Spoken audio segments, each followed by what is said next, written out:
Deep breath is always good. This show leads with its heart, an angry heart, taking up the cause of street people, AIDS patients, and the young disaffected of a society that has no place for them. The emotions here are raw, so raw they're never fully articulated. This is a quote from Chip Cruz, who reviewed the original production of Rent for the Washington Post and was printed on April 30th, 1996. My goal today is to share with you some information in reviews for various different productions of Rent over the course of time, and then as well to lead a dialogue using some of the questions that are raised by these reviewers to engage us in a conversation about Rent. I'm going to talk about 3 productions today and use some reviews to have some discussion about them. The original New York workshop production in New York in 1996, followed by a very recent production, November 2015 production in La Mirada, California. And then think as well about a 2012 production done in Chicago. Why these? I chose these particular ones for the specific reason that it seemed like each of these productions was taking a slightly different approach to the musical. And then as well, I selected these because the reviewers themselves seem to be interested in some of the societal issues and concerns that the musical presents us. So these were guiding as I chose these particular productions. Let's start with the very first production of Rent, the New York Theater Workshop production that was done in 1996. It was presented at the New York Theater Workshop, which is a very small off-Broadway theater that contains about 150 seats. It started small. Interestingly, that production transferred to Broadway to the Nederlander Theater, which is a very large theater that has about 1,200 seats. And so it's interesting to think about that transition and the way that that happened. Lori Weiner from the Los Angeles Times wrote on April 30th, 1996, describing the musical as a memorial service as a work of art, clearly and authentically created in love. She described it as muscular, chilling, and energizing. Rent is as full of death and the prescience of dying as any musical has ever been. She goes on to say, like the hippies immortalized in Hair, the bohemians of Rent wear their youth, poverty, and creativity like a cloak around them, shielding them from judgment by the enemy, anyone who is sold out or has money. This generation's Vietnam is the AIDS virus and the rampant materialism they see all around them. You see Weiner here already tapping into what she observes as some of the important societal concerns that she sees the musical Rent dealing with. Disease, death, materialism, and the way that society treats its young at that particular time. She was not alone in pointing out this. Ben Brantley, who is the reviewer for the New York Times, wrote on February 14th, 1996, "This production gives a pulsing, unexpectedly catchy voice to one generation's confusion, angst, and anarchic pleasure-seeking vitality. In fact, on one level, Rent is about breaking through the self-protective detachment. This show directly addresses the idea of being cut off from feelings by fear." Brantley, in his review, is also talking about some of the things that he sees addressed in the musical. He's thinking about the ideas of isolation, alienation, that feeling of disconnectedness that the characters feel, and that he sees also as characteristic of young individuals living in New York at that particular time as well.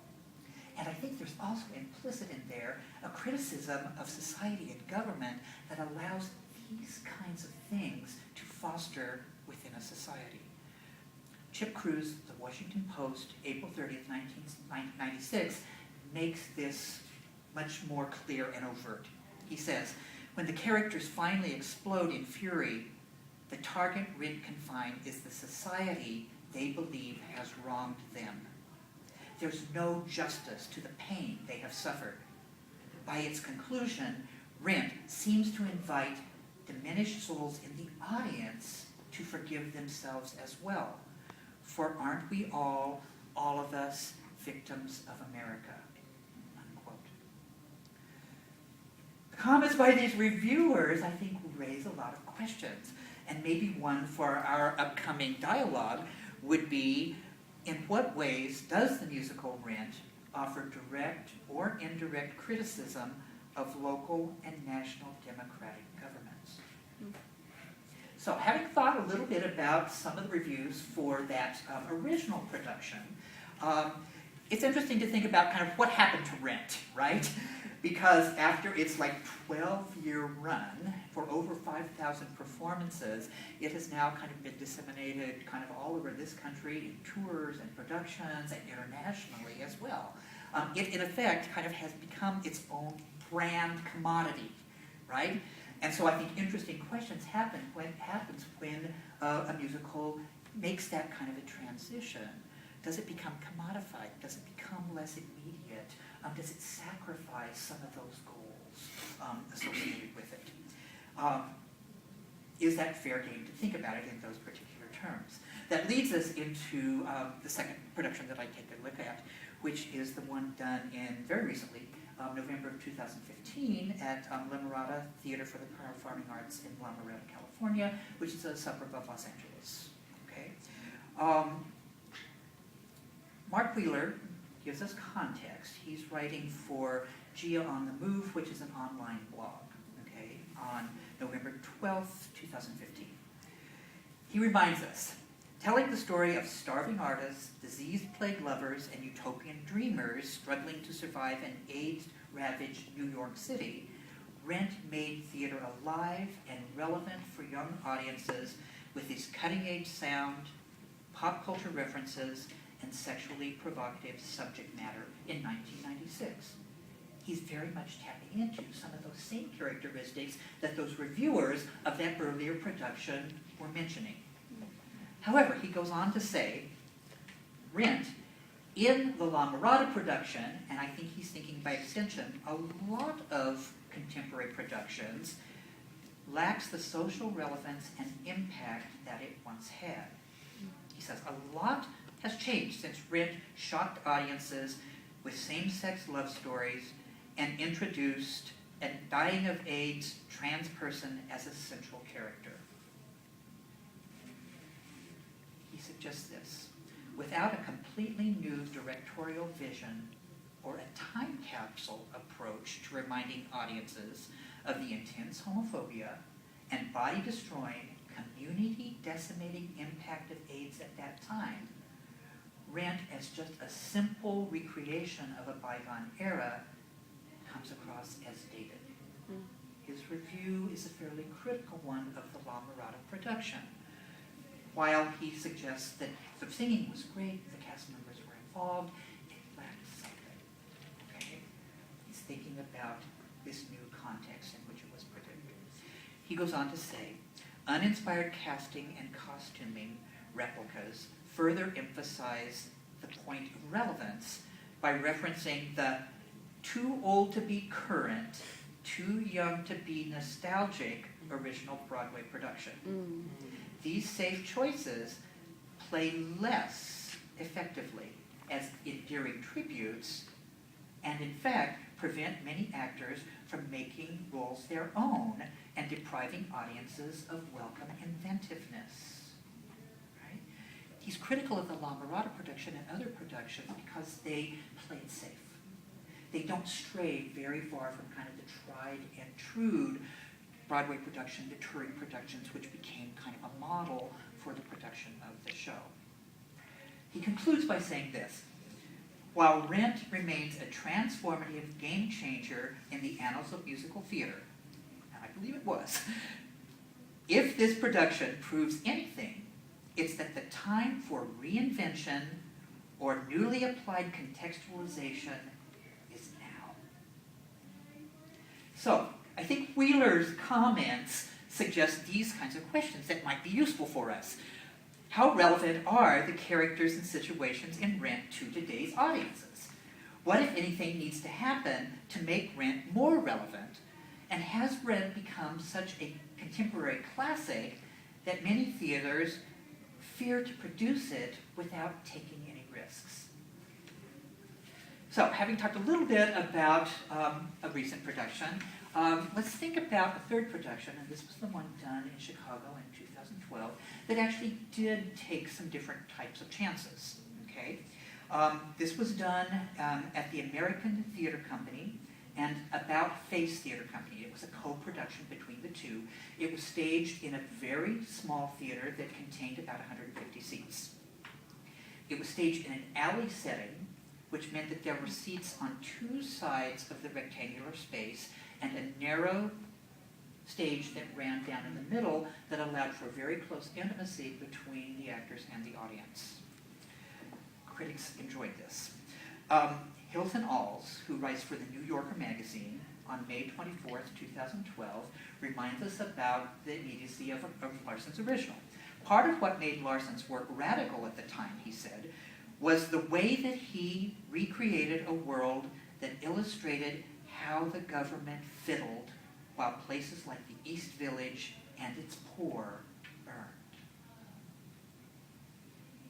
He's already bringing in some of the potential that Rent had in its immediate center of thing. Now, Nancy Malitz, who writes for Chicago on the Isle, wrote in May 9th, 2012, this comment about this 2012 production. What a relief in ATC's tiny space to hear a band keeping a lid on the sound.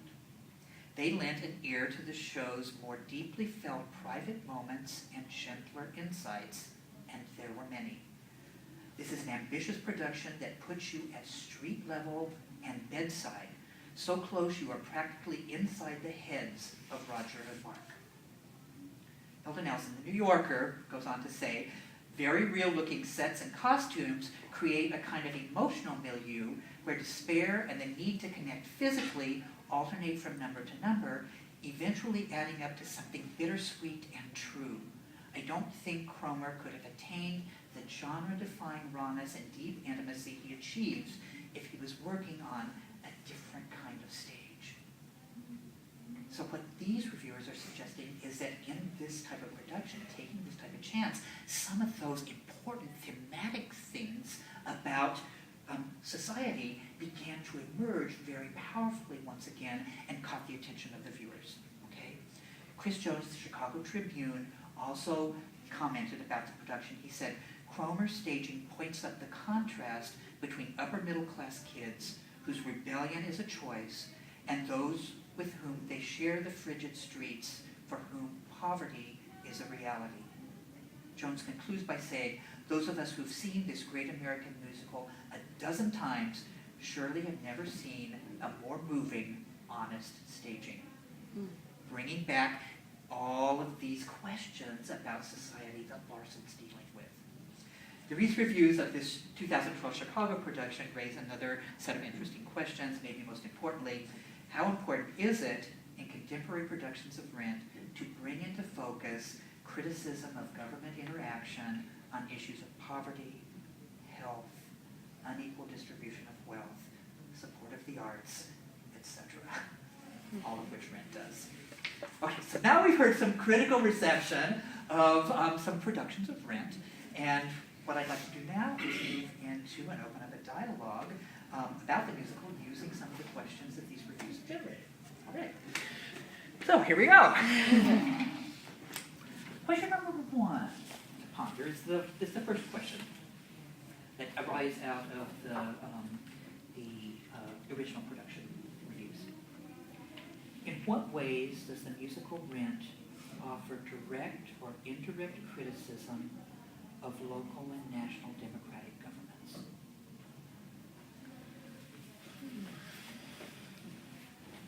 You say that again. Sure. In what ways does the musical offer either direct or indirect criticism of governments? And that government could be like local governments or national government as well in the United States.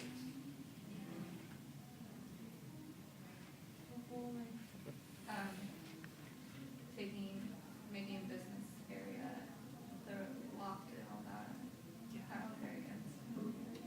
Absolutely, right? It's displacing a group of people in the process, right, of renovating, rejuvenating.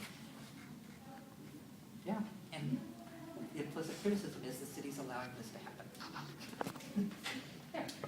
This is also like during the time where like the government wasn't really recognizing AIDS as a thing, and so you never see them really go like for help to like the doctor or anything because it was mainly in like the homosexual and trans community. The government was completely disregarding it as anything that needed to be looked at or checked out. So we lost, like a lot of people died and a lot of people got AIDS because they didn't know anything about it because there wasn't enough government money allocated towards research towards AIDS and things like that.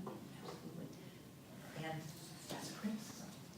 Absolutely. That's slow response and then kind of slower acknowledgement of the seriousness of the epidemic and taking steps to assist. Absolutely. Yeah, good. Other thoughts?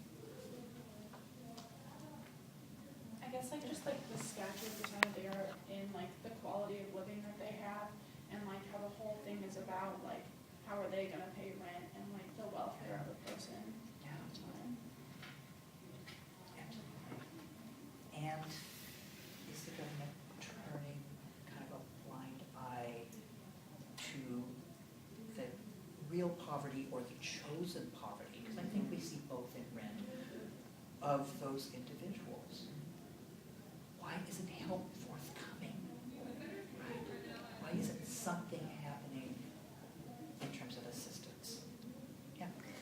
I think what's also interesting out of the lack of recognition from the government about AIDS and also from being kicked out of their loft area and like the whole like stick it to the man kind of attitude, we get to see, especially through all of the meetings and all of those scenes, how, and with Over the Moon, like how a community can come together like against all odds to support each other and to also like stick it to the man and like Over the Moon and all that stuff. Yeah.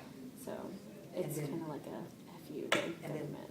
Interestingly, isn't one of the things that we then see is kind of the suppression of that movement? Yeah. Which then you could say is probably tied to structures and systems that don't want that to happen. Yeah. Right? Yeah. Yeah. I think Angel's character kind of symbolizes every like good person that died because of the AIDS epidemic. Yeah. And so it's kind of, because Angel is a lot of people's favorite character, so just what happening to that character, I feel like makes people more aware of it. Yeah. No, and I think you're absolutely right. Just the way that character is constructed, it tends to pull you in, right? And you care about when she dies. Absolutely. Yeah. And then you begin to ask that question, why are people dying? Why are people allowed to die? Why isn't something happening to help? And there's that implicit criticism of health and governmental systems that could put that in place. It's there. You might think about materialism as well. Okay, it's kind of implicit in some of the things you've said. And you've also got this idea of the kind of the disaffected youth. Why isn't something being done to address this generation who's feeling alienated? And can't some type of a system help make that happen? Right? There's some implicit criticism there. Good. Okay, so let's think about a second question, and this is the one actually coming out of the Laura Murata one. How relevant are the characters and situation in Rent to today's audiences? It's the relevance question. Joe? I still see it as very relevant. I think back in the 90s when AIDS was a very hot topic issue, maybe not on a national government standpoint, but on a social aspect, very hot topic issue. Now it's kind of lessened, but the AIDS factor still plays a very much big part in it, but for me, it's the social interaction between all the characters and how, the death can really affect, when someone's about to die, everyone's at their throats. And then as soon as they die, everyone's like, they bring it for a little bit and have that little moment. And then they, kind of go back to each other's throats a little bit. And another person dies and it's all back. And I think it's the social interaction and how the surrounding can really affect our own lifestyle.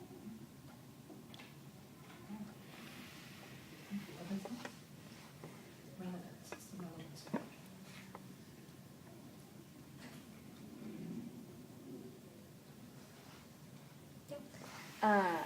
Bear with me, thoughts are still forming.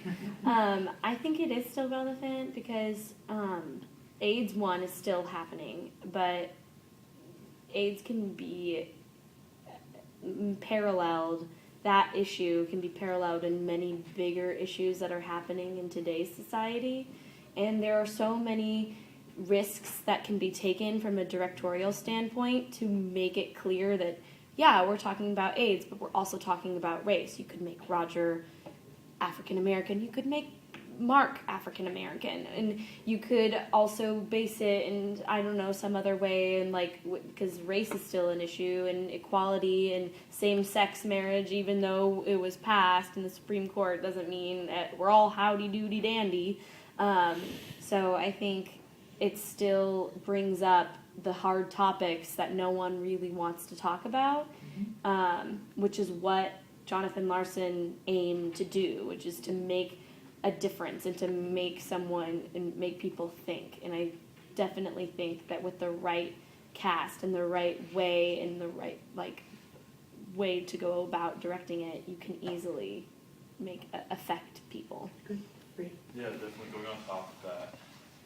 Perhaps this California theater, if they weren't trying to bring up any new issues that are currently standing, like from just a few months ago when it was produced, then if it was trying to go with the same issues as what was the issues in '96, then perhaps that's where there's a disconnect between just even when and where they were performing the show. They're performing it in the suburbs in California, where perhaps they don't understand the current social situations of what happened in the original show, just of these people in poverty and fighting this epidemic that they probably didn't understand full enough to convey the risk that the reviewers said that they lacked. I think definitely a lot of things that show up in this are negligence and people being negligent to what's happening, and I think that shows a lot. And at the time, people being negligent to that AIDS was a real thing, and that people were dying to this. And you can relate that today to technology. You see all these things happening, but nobody's doing anything about it, and people are saying that all these problems in the world keep occurring, but nobody's doing anything about it. And I think that's extremely prevalent still today. Yeah, tell us. I don't know if this is going to really answer the question at all, but I just had this interesting idea that I think might work in its own weird way, but it wouldn't exactly be Rent anymore. But if you wanted to update it or whatever and make it more, relevant for 2016 as opposed to when the AIDS was at its peak, if instead of people with contracted AIDS, it could be war veterans and people suffering with PTSD. And I think a lot of the characters, Angel could could still be transgender, and I feel like all the characters could still be who they are, but it would just be a different thing that they would be struggling with. Like set of circumstances Yeah. that could potentially conflict. Yeah, that could possibly connect to more people in 2016 than during the 90s. Yeah. It's Yes, just, yeah, and I think that could be potentially one option. You know, it seemed like that reviewer looking at that Amarant production said that they were somewhere kind of right in the middle, and as a result, it wasn't really effective. If they had done kind of what they called it, he called it a time capsule production, right, or kind of a museum production, kind of setting it very specifically and taking time to really investigate, he said that might have done it for this, rather than it would have been potentially less superficial, right? Yeah. Which I think is part of what his criticism about that and other shows of Rent that others have produced. But that there might have been a way to kind of recontextualize it, and they didn't do that either, right? It was kind of in this interesting middle ground that, given the time that had passed, didn't seem to be working and made the place seem less relevant, right? Yeah. I think it's kind of like, okay, I'm trying to figure out how I want to explain this, but like, the characters themselves are relevant because, especially nowadays when like, as a nation, we're starting to come around to the idea and being super accepting of gay people and of transgender people and things like that. It's definitely more of an acceptance today than there was then. So it's more relevant because there are a lot of people who are now okay with being like, yes, I really identify with that character because we're very similar. But I think that where the relevance goes away is the situations that they are in, because although like AIDS is still a problem and the like suppression of the LGBTQ community, I feel like a lot of people, maybe not us when we go see it, we're like very like we know it's still a problem, but a lot of times people go see it and they're like, oh, we already fixed this problem. I feel like today people think that it's done. Like, oh, well, we passed the laws and we've got Caitlyn Jenner, we've got all these people, like they're fine now. So this is no longer relevant. I feel like a lot of people will go to the show and be like, oh, look at this play of the problems we used to have, and we don't have anymore. But like, and so they don't see it as relevant as people like us. When we look at it, we might see that there's still problems, but like. So I think, yeah. Yeah, I don't know what I'm trying to say, but like the characters themselves are relevant situationally sometimes, I feel like. I think that you're saying implicitly that may be an interesting challenge that a group producing this play may want to try to do there. Yeah. Okay, is there still a possibility of using this musical to raise awareness that problems are still existing? Yeah, Right? because like I think it'd be cool to set it like nowadays to like pick an exact like situation that can show like this is happening now today, as opposed to people watching it as a problem that used to be a thing, you know? I think the problem why people can't connect with this show anymore is because it's set in New York City, and New York City has become one of the most accepting places in the world. Yeah. And I feel like if you want to make it somewhat relevant, you need to put it in somewhere you know people would not accept it, like in Jackson, Mississippi, or even in like Detroit, Michigan. There's just, I think you just need to take it out of New York and put it in someplace else where there is poverty, there's a drug problem still. Like, yes, New York has drug problems, but it's been taken care of. It's getting easier there. You need to find a place that you know that it will actually work and make an effect on. So that could be a way of kind of taking steps to intervene it as well and potentially make it more relevant. Yeah. You've generated a lot of really interesting ideas, yeah. I think like the thing that we're kind of all like coming upon is that there either has to be really big risks taken in the show, or you have to just like stay so true to it and be so educated on what it originally was, otherwise it won't work. And I think a lot of companies are afraid, like with your war veteran thing, like half of me was like, you don't change, right? But the other half of me was like, that Jonathan Larson like wouldn't care. He honestly like would just be like, go for it. If it works, it works. So I think the fear of like having it not work is what is holding people back, because I think that'd be interesting having it somewhere in Mississippi or something. I think like having the next step with this musical would be to update it, but still staying true to what Larson originally wanted. To re-envision it in some way. Yeah. And I think that Chicago production is an interesting one, in fact, Yeah. because they chose to make it really small again and have that very intimate interaction, singing and the band on much more of a smaller level than belting and stuff like that, Yeah. that seemed to bring back something that was more of the immediacy of it. Yeah, Yeah, which I exactly. think is interesting. They made a specific choice not to do what everybody's doing. Mm. Yeah. Perhaps another thing people think about is it their place to revision? Yeah, Or maybe exactly. like the risk is in like, do I take it upon myself to reinvent Rent, or like, is it my job to keep true to the original Yeah. feeling? And like personally, I don't even know if like that's even acceptable, or Yeah. that's even cool, or if people will like that, or if like other people feel that they can do that, or if there's a rule behind it. Yeah. So maybe just people do subtle changes to perhaps test the waters on if they can come like change the context. Yeah.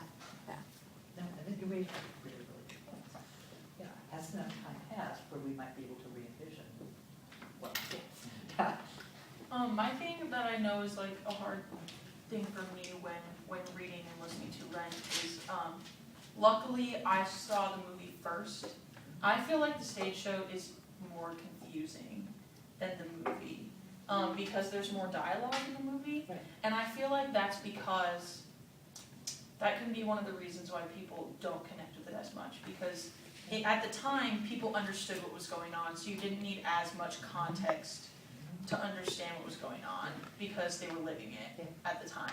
And I feel like now, like I saw the movie when I was like 16 or something, I watched it and like, I understood what was going on because of all the transitional things, and because it fills in a little bit of the holes. Whereas if I would have just like listened to and read the play at that time, I don't think I would have understood what was going on, just because of the context of the world now and the fact that like I wasn't really living a part of it. So I feel like it could use like a sort of melting of the two, where nowadays, because it's not so what's happening right now, viewers might need a little more context to fully understand why it was so important when it happened.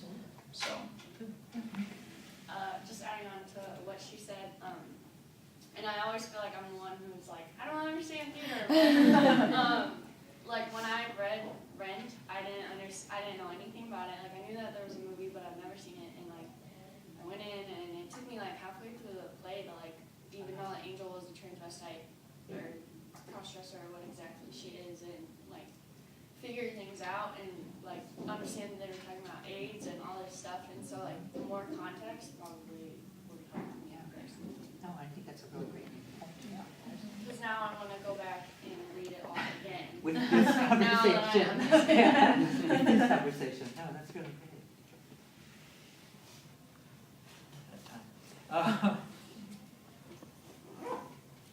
I think one of the things that the reviewers, and I'm just looking for the ones that did this, were bringing attention to were some of the societal concerns and issues that were at that particular time. There were a lot of reviewers that they just kind of chose not to dig into and think about some of those concerns that I think are clearly present in Jonathan Larson's writing, right? Implicit in a couple of the reviews, I think, as well, are suggesting that a lot of theater productions don't take the time to look at those as well. How important is it in contemporary productions to bring those focal points into discussion, okay, or into consideration without necessarily trying to make it an issue, right? There are serious issues in Rent. How important is it to call attention to those things in contemporary productions?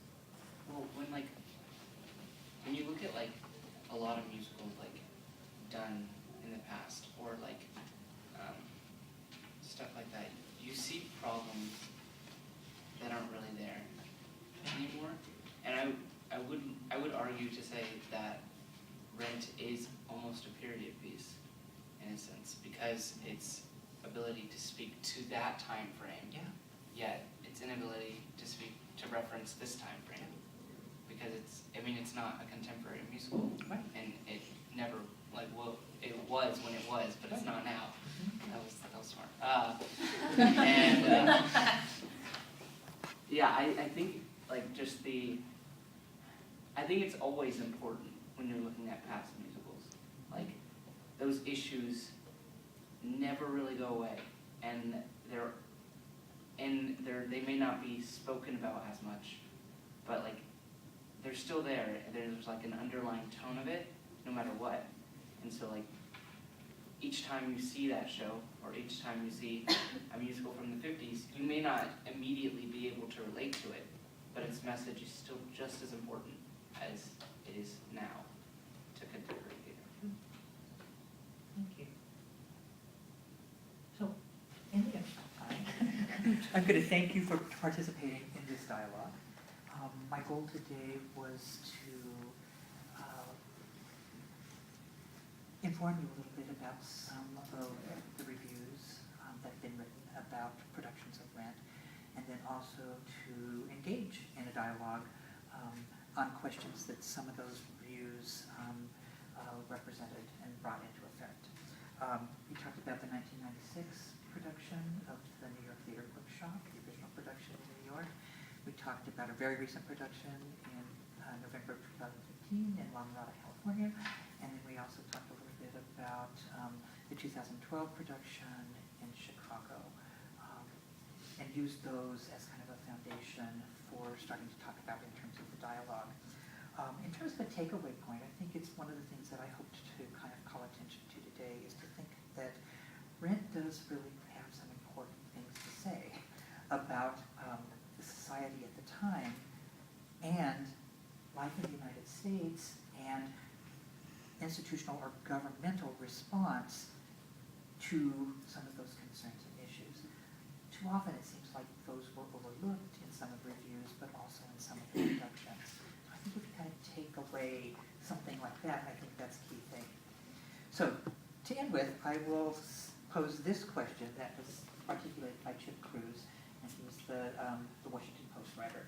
He asks this: the biggest question about Rent is, what, if anything, it will leave in the way of a musical or spiritual legacy? Thank you.